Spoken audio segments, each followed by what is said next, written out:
নমস্কার বন্ধুরা, মুচমুচে টেস্টি মোচার বড়া খেতে চাইলে এই রেসিপিটা ফলো করবেন। প্রথমে ভিজিয়ে রাখা চাল, ডাল এবং ছাড়ানো মোচা বেটে নিতে হবে।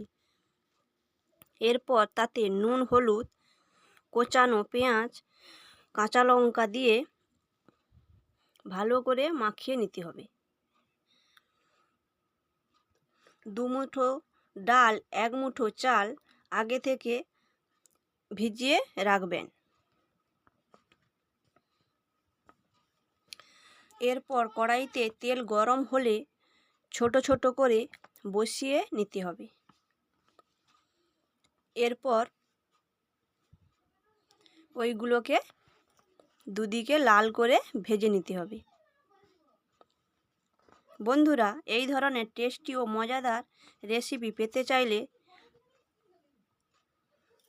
দয়া করে চ্যানেলটি সাবস্ক্রাইব করতে ভুলবেন না এবং ভিডিওটিতে লাইক দিতে ভুলবেন না।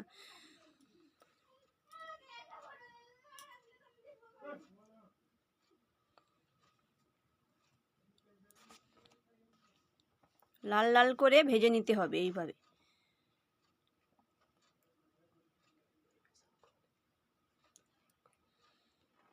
লাল লাল করে ভেজে নিয়ে এইভাবে পরিবেশন করবেন।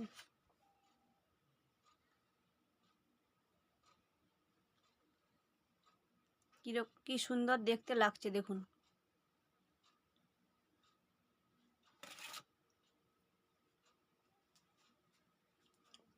নমস্কার।